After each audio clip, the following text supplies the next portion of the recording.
In this video, I'm going to talk about how we can use thermodynamics to determine the equilibrium conditions of a reaction at a new temperature. And this is very important when you are designing a chemical process because choosing the right temperature will not only impact the speed of the forward and reverse reactions, but it will also impact the equilibrium conditions themselves. And so if having a higher temperature will help you better make that equilibrium assumption or approximation, it comes at the cost of changing the equilibrium conditions themselves. And maybe this will positively or negatively impact your reactor performance. So this is important stuff to know. And to begin with, what I'm going to do is consider this following reaction. Very generic. We're going to have 2 moles of A colliding with 1 mole of B to form 3 moles of a component C.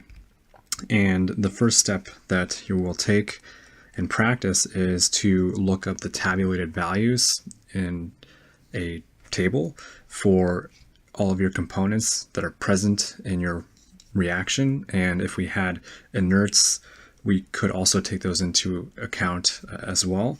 But for this, to keep things simple, we're just going to be looking at species A, B, and C. And so you will be able to look up these standard conditions, delta HF, enthalpy of formation, and delta GF naught, the Gibbs free energy of formation.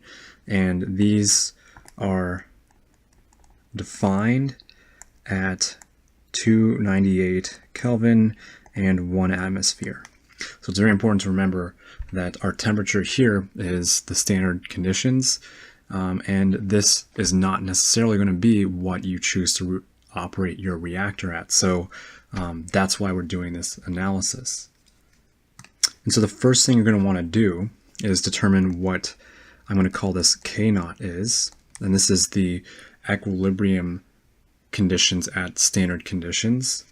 So this is K naught at 298 Kelvin and 1 atmosphere.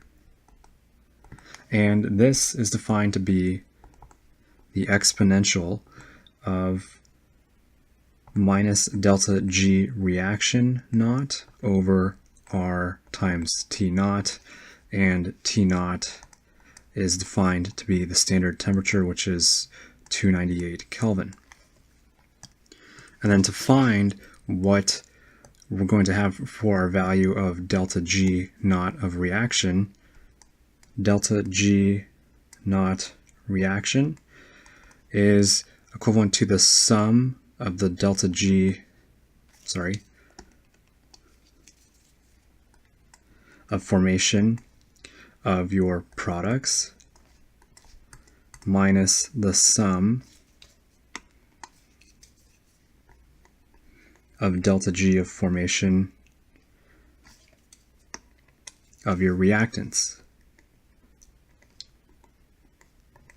And in the case when we have multiple moles here, where we've got 2 moles of A, 1 mole of B, 3 moles of C, what this will look like is the following. So this will be equal to 3 times delta G formation of component C at standard conditions, and then minus, and then you're going to have 2 times the Gibbs of formation of component A at standard conditions plus 1 times delta G of component B.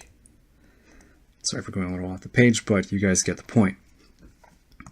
And so an important note here is that this Gibbs of reaction at standard conditions will be a constant value. And so if you were wanting to generate plots viewing how the equilibrium conditions vary as a function of temperature, once we know delta G reaction, it's a constant. We don't need to worry about it anymore, and it's essentially a tabulated value that you just need to perform some basic algebra to derive. And so with our delta G standard of reaction, we can get the delta K standard. And so with delta K, if we carry on, we'll find that the equilibrium constant K as a function of temperature is equivalent to the standard or the equilibrium constant at standard conditions K naught times the exponent of we're going to have minus delta H of your reaction at standard conditions divided by the ideal gas constant R. And we're going to multiply this quantity inside the exponential by 1 over whatever the new temperature is, minus 1 over, and then our standard temperature, which was 298 K. And so this lets you figure out what K is, and to spell this out a little bit more explicitly, this will be equivalent to, if we're dealing with partial pressures, if this is a gas phase reaction, if our temperatures are high enough, we'll have the concentration of our products. So this will be the partial pressure of C to the third power divided by the partial pressure of A squared over the partial pressure of B to the first.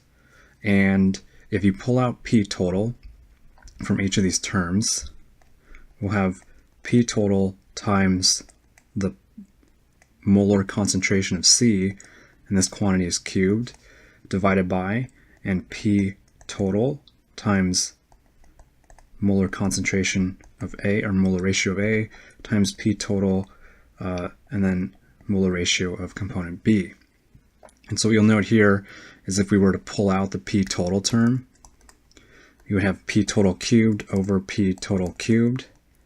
This term goes to 1, which is very nice, and then we're just left with the molar ratio of component C cubed divided by molar ratio of component A squared times molar ratio of component B to the first power. And this is equal to your equilibrium constant K. And so depending on what this K value is, it will dictate the equilibrium relationship between these two things. So if we wanted to form as much of component C as we could, we're going to want to have a really big K. And in contrast, if we wanted to have a lot of component B, for instance, we're going to want to have a very small K. And so hopefully this helps out people struggling through a thermodynamics course. Let me know if you guys have any questions, and thanks for watching.